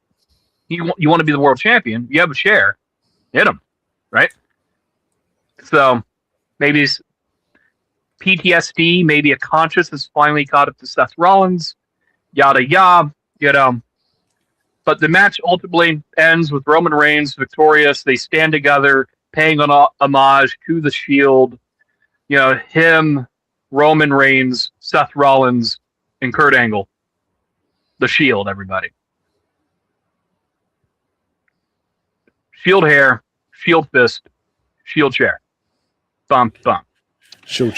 Just, I could care less about this. I didn't give a fuck. They wouldn't even mention Dean Ambrose by name.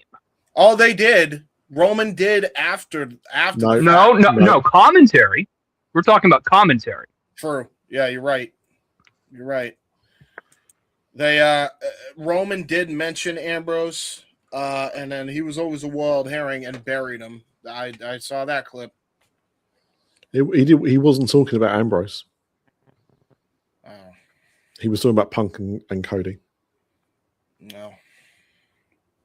At least that was the interpretation. So. Across night one, sure.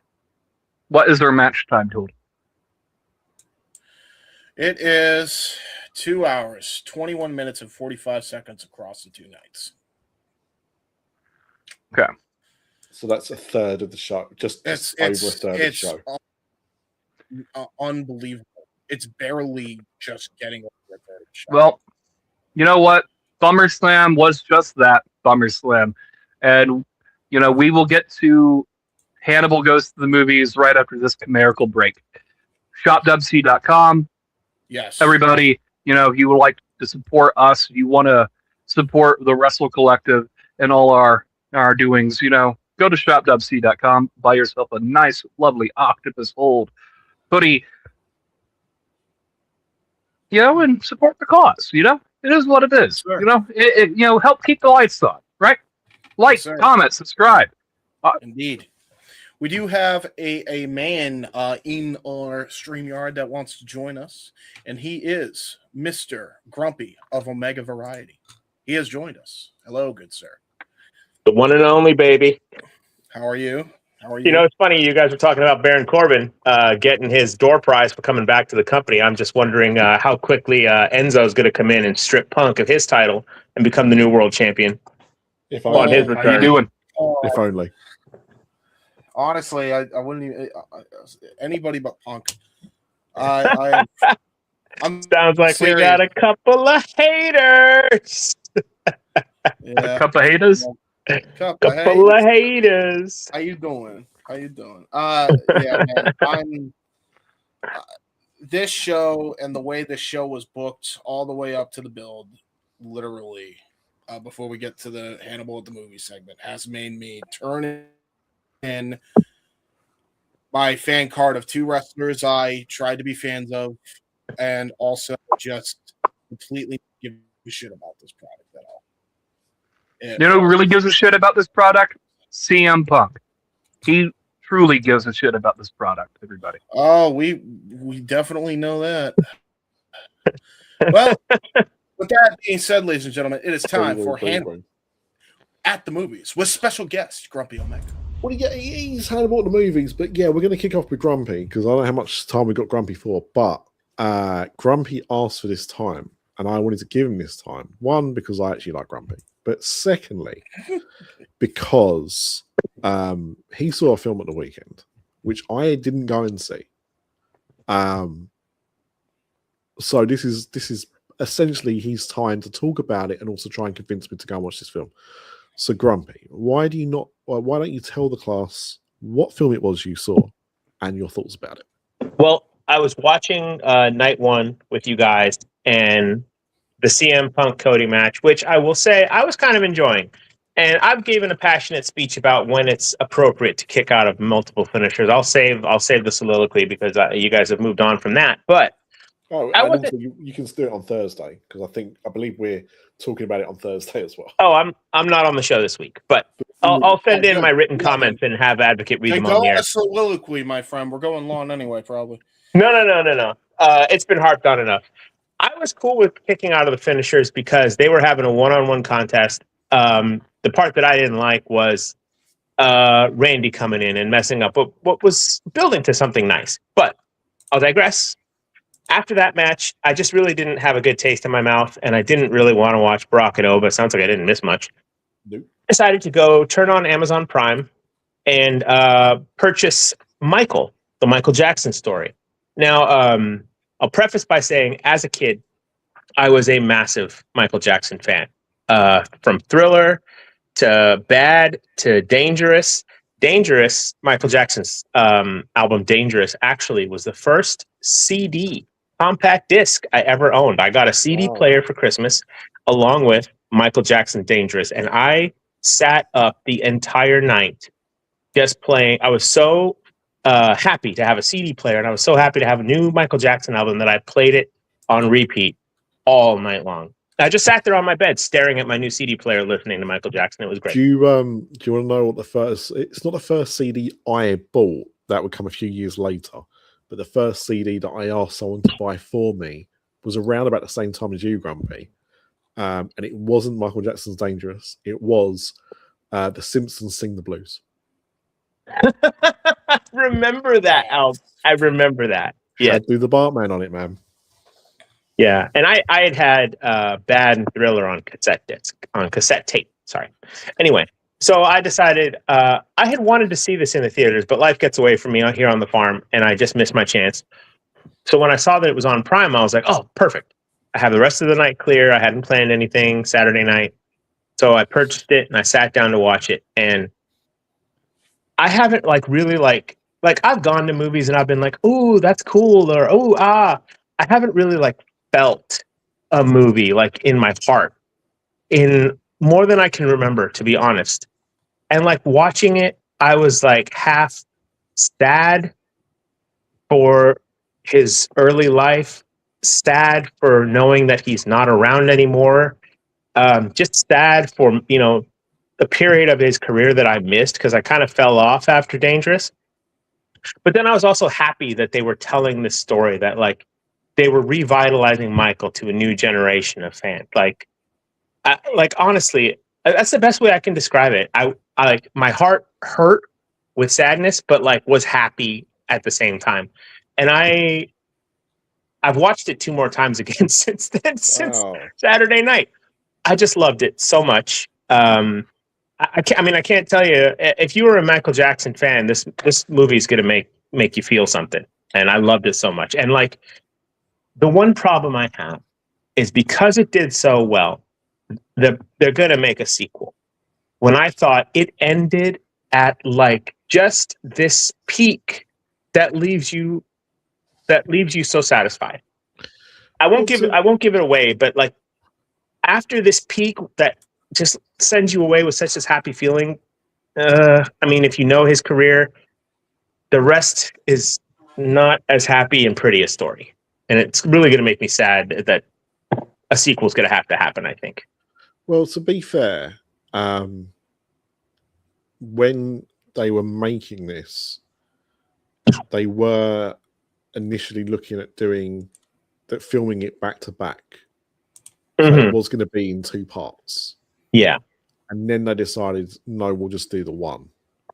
Well, yeah, I think I read to that point that the original cut of this one was 4 hours. And they had to cut it back so much that they're okay, we'll just then. I don't know if that was the point that they decided they were going to split it into 2, but basically the second movie is half shot already. Right. It's just on the editing room floor. They just got to pick it up and stitch it back together. A bit like when they had Wake Up Ron Burgundy because there was too much they cut out of Anchorman. Yeah. True story. So it's interesting because the thing is, like you, and I said this to you when you said you was going to go and watch it. So when you watched it the first time, and we were talking about it, because the thing is, and Walter's still in the chat as well, and he's also, like you and me, Grumpy, old. And, I think it was different for us because when we were growing up as kids, Michael Jackson was like Mickey Mouse, right? Oh, yeah. Or Spider-Man is now. They were people that were so globally recognized that everyone knew who they were. Everyone knew what the music was. And Hannibal, do you ever watch his Moonwalker movie? Of course I did. Yeah, oh my God. I cannot tell you how many times I watched that movie as a child. I remember it was 1990, and I went down to a town in the south of England we had some friends that lived down there, and there was kids, kids that were the same age as me. So we all went into the pub one night. Not just the kids, the parents, but we as kids went there as well. And there was a Moonwalker arcade machine, and they gave us like, I don't know, about $5, and we just played on that machine until we ran out of money. And we got, I don't know if it was like the very last level, but we got quite the way through the game, and we were fighting what Joe Pesci has at the end of Moonwalker. Yeah, the giant, the giant cannon. Yeah, and great times. But yeah, love Moonwalker. I mean, when you watch it back now, it's barely a film, right? It's such a weird anomaly. It's a collection of music videos, but like. Yes, and it's on Amazon Prime too. I was going to buy it next and watch it again, but I'll probably buy it when we get back from our trip.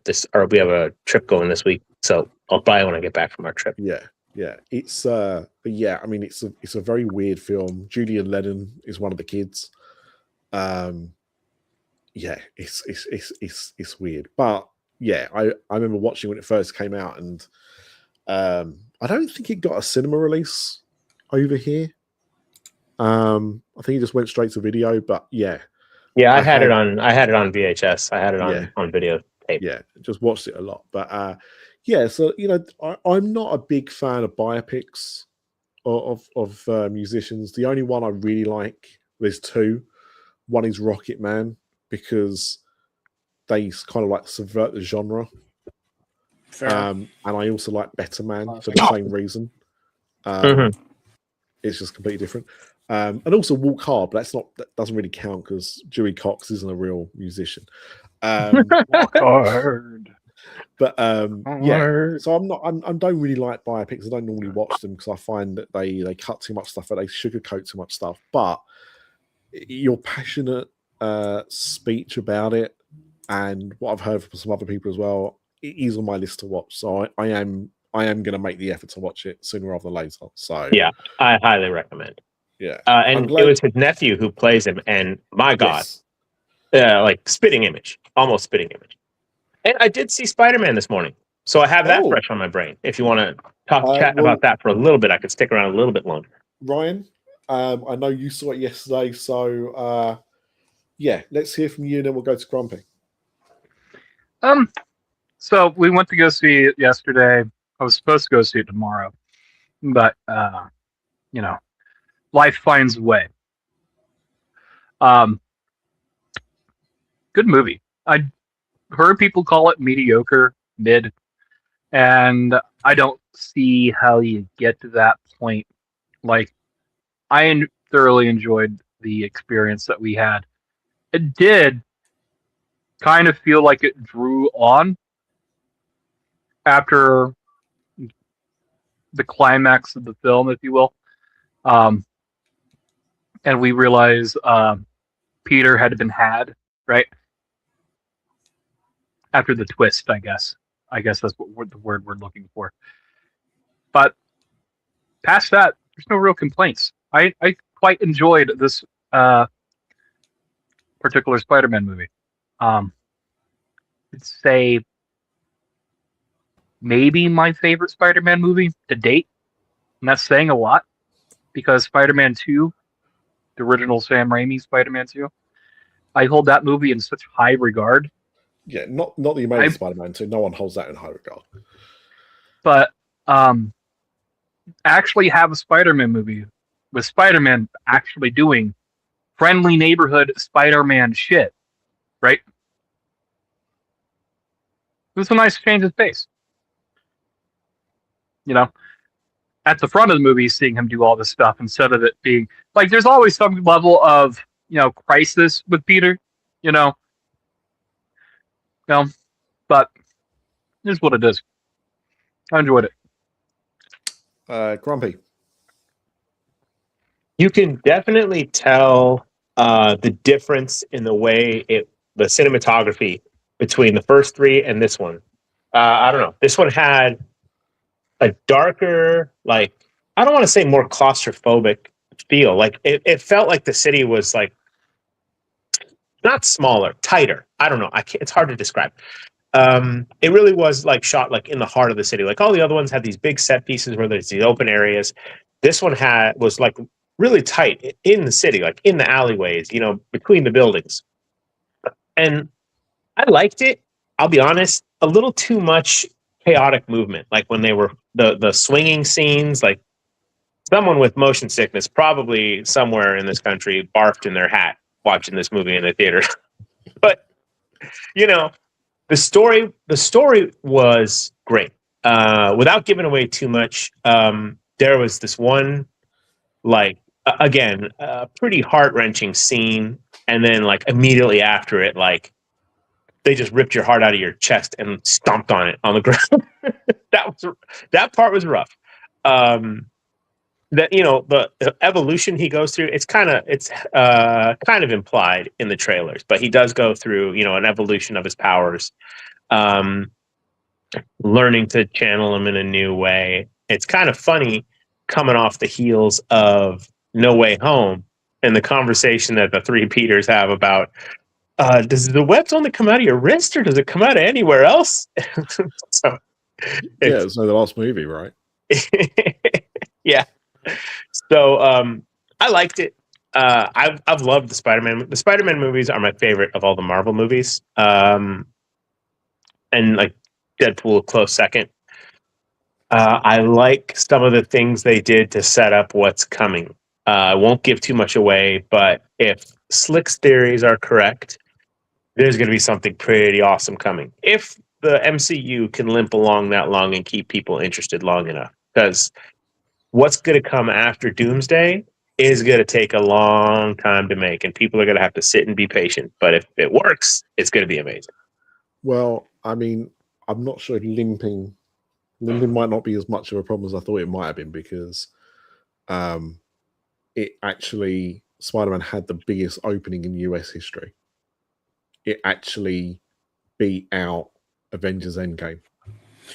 Yeah. And it did it without having a single IMAX screen showing it, because the Odyssey has the exclusivity until this Friday, and they've actually changed it slightly. It was, I think, the Odyssey had another week to go after the 7th, and they've actually, as of this Friday, they're going to be splitting the screens. Not literally, you can't watch both films at the same time. But what I mean is that there'll be certain times in the day they'll be showing the Odyssey, and certain times in the day they'll be showing Spider-Man. And I mention that because, you know, when you see these films have these huge openings, most of the time, you know, it's not just a standard 2D showing. It's also IMAX. It's also 4DX. It's also ScreenX. Yeah. You know, it's all this Infinity stuff. 3D. Vision. Apparently Infinity Vision, all this stuff which makes the ticket costs higher. And on this occasion, Spider-Man didn't even have the IMAX screens, which are, you know, the biggest premium, that Avengers Endgame did, and it still outpaced it, which is insane. James, what do movie tickets generally cost there in Britain? So if you were, I can only speak for my local cinema chain, which is owned, I can't remember who owns who, but it's AMC, right? The same parent company. So at my local cinema, if I go and see a film in 2D, it's about £15, which is about about $18.50, around about that cost.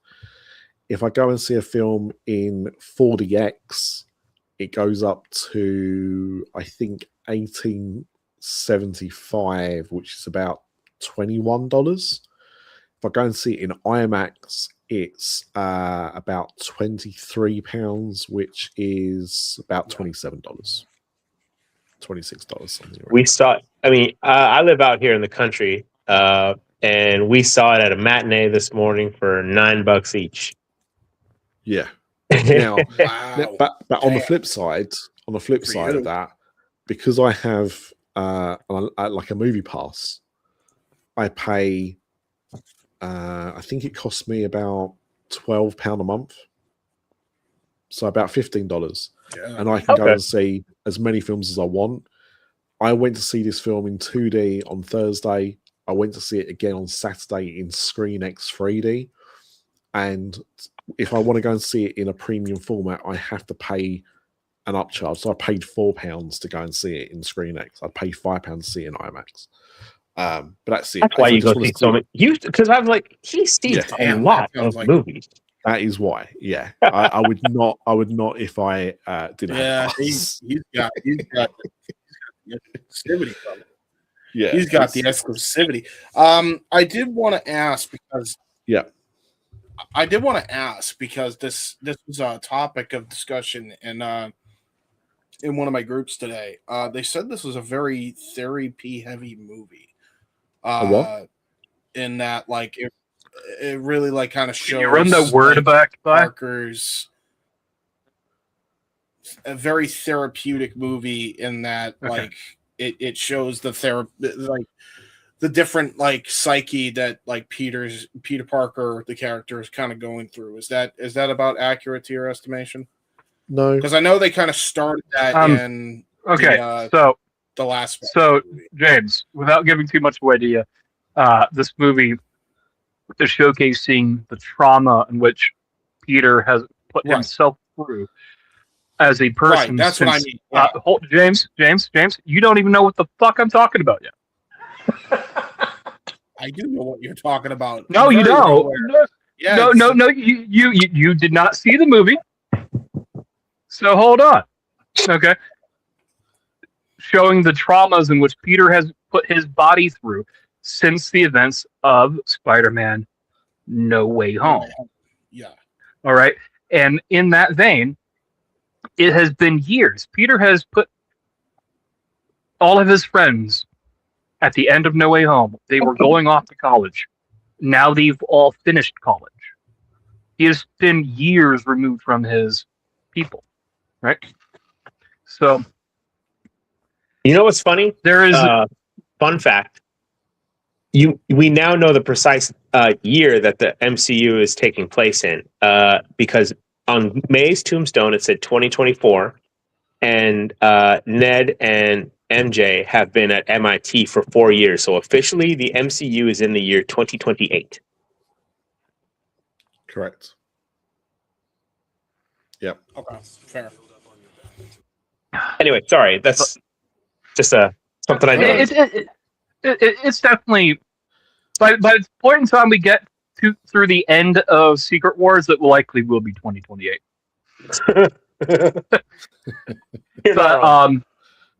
But James, yes. There's another cameo that went completely under the radar. Wow. My favorite, currently my favorite MCU character. I won't give it away, but the scene in the Russian bathhouse, maybe that's a bit of a tip. See. She's my favorite MCU character right now of all time. I think she's great. I was really Hannibal. happy to see her. Actually, hold on. So yeah, James, the movie there is therapeutic in that sense. Like it's showing you, that like it's showing you the catharsis of Peter, finally coming out of this reclusion that he's put himself. Reclusiveness. Yeah, the isolation he put himself through. Right. Anyways, Hannibal, I do have a question for you. Yeah. Before we get too far removed from this. Yep. There was a kind of a blink and you miss it type character. And I don't know if this was a character, but it's very early on in the movie. Peter, Spider-Man, doing Spider-Man shit. And he flies by a bus, and there's this woman with slightly dark red tone to her hair and a white in the rest of her hair. I'm like, is this Rogue? You've seen the movie multiple times now. No. You've seen the spot where I'm talking about. Yeah, nah. I blinked and I missed that. Sorry. Yeah. No, I'm not convinced it is at all. No. Okay. Oh, good shout, but I don't think in the same way that there were people that thought Miles Morales was in this film, and no, I don't think that's Miles Morales either. I think he's too old. Another thing that popped out to me. I'm sorry, guys. when Peter has that Peter and MJ have that scene at the top of the building, where there's the big neon sign. Was that the same sign at the climax of the Madam Web movie? It was very familiar. Yeah, you know what? I don't think it was, but I had a similar thought when that happened. So I will do some more investigation on that. All right. Because that was pretty funny if it was. I appreciate the headcanon nonetheless. Yeah, we're obviously the only people who watched it. Man, that was all two people who watched it. Building owners were going to sue Sony if they didn't redeem their public image. Damn right. But the funny thing, and to tie it back into this show, I guess, I actually thought that this film made Spider-Man appear to be neurodiverse, because when he's going through the stages of grief, enhanced ability, I guess, as he's transforming, the outcome of that is, being overly sensitive to sound, being more aware of things. These are things that are often autistic, well, not just autistic, but it could be ADHD as well. But yeah, are kind of like things considered to be sensory overload, right? With neurodiverse people. Now, that doesn't mean that you don't suddenly become neurodiverse, right?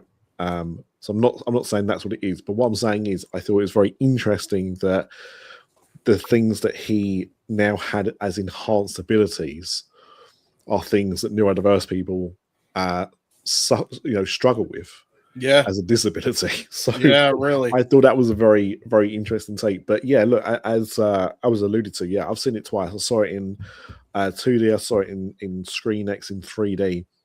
But I don't like ScreenX as a format. However, this film in particular had been filmed in ScreenX. For those that don't know what ScreenX is, because I don't know how many cinemas there are in the US that have this, but it's basically filmed with 3 cameras.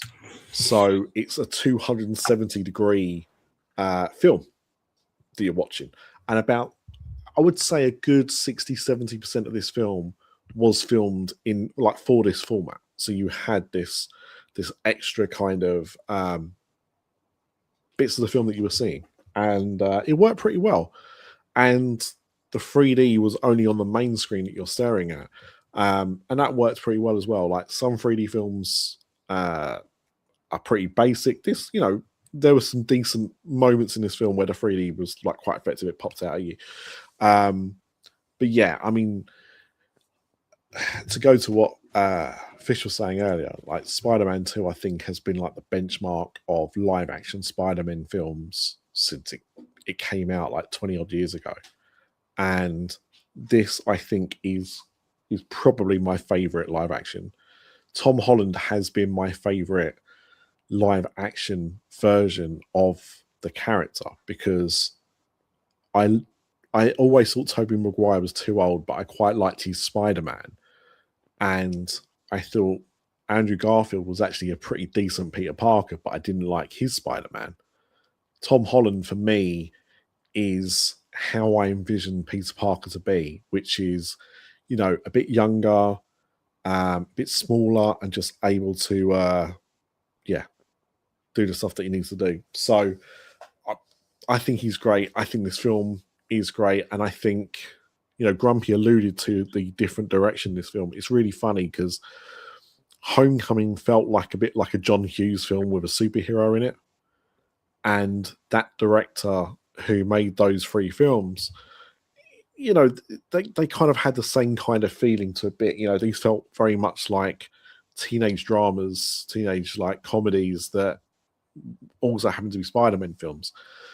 The guy who has made this one, who also made Shang-Chi and directed Wonder Man as well, which is one of the best Marvel TV shows that they've put out as well, has got a great eye there's some really neat things which they put in the publicity of like replicating comic book panels and comic book covers in real life during the film, and just the way that the film looks and feels is more like a comic book.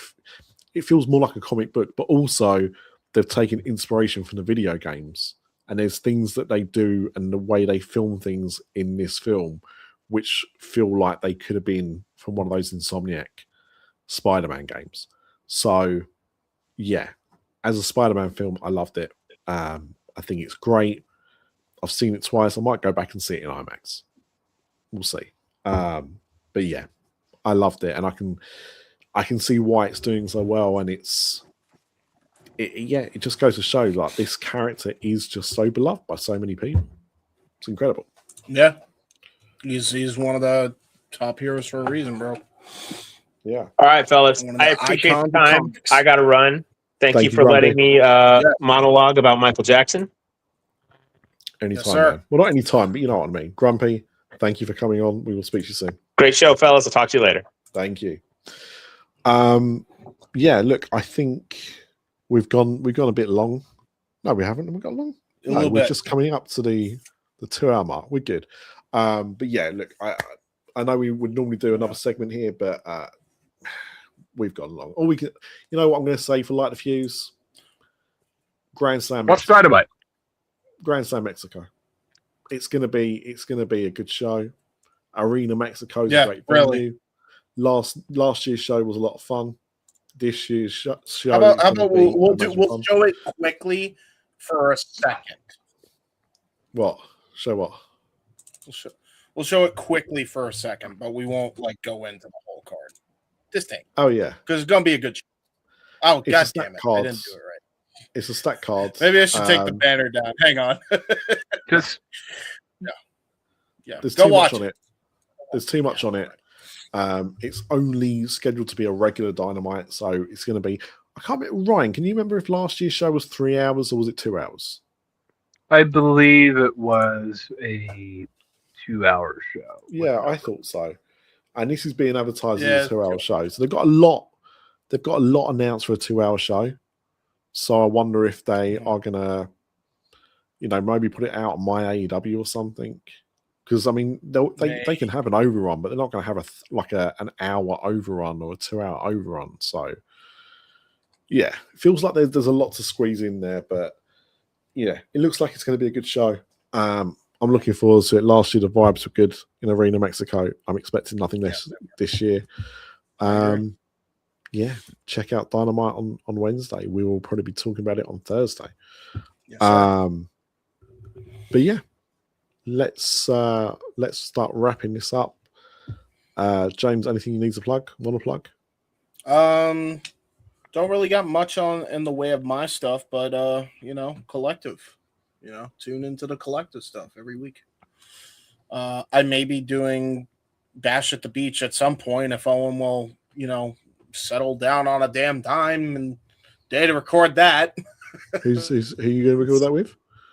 Owen Finch at Wrestling Fortune 44. I'm hoping. I don't know when it's going to happen. I think it's at some point in the next couple weeks here. You might want to do Halloween Havoc instead. Because we wanted to do a beach themed show for summer.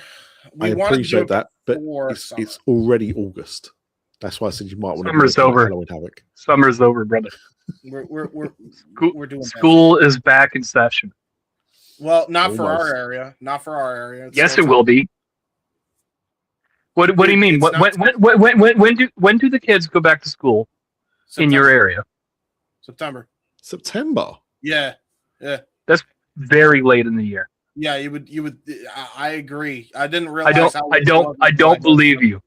I genuinely, just because I know how disconnected you are from the world, I don't believe that September is when they go back to school. It is September 6th. In our state, it's September 6th. I don't know why. James, I still don't know why. James, you should probably know that the states the state itself does not dictate when each school goes back to school. You know how many fucking schools districts are in state.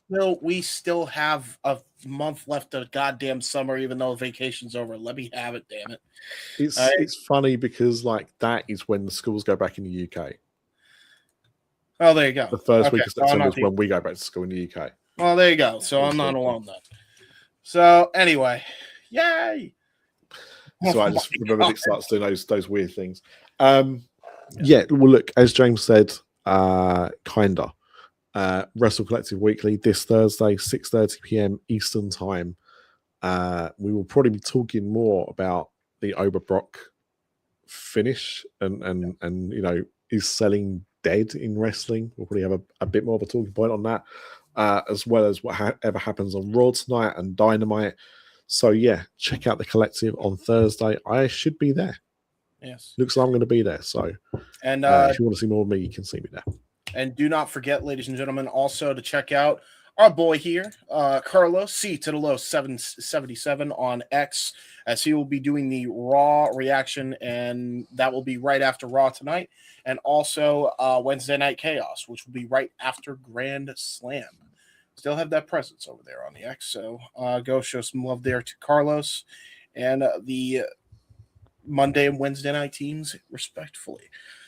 With that being said, ladies and gentlemen, this has been another edition of Wrestling with Tism, not weekly, I promise.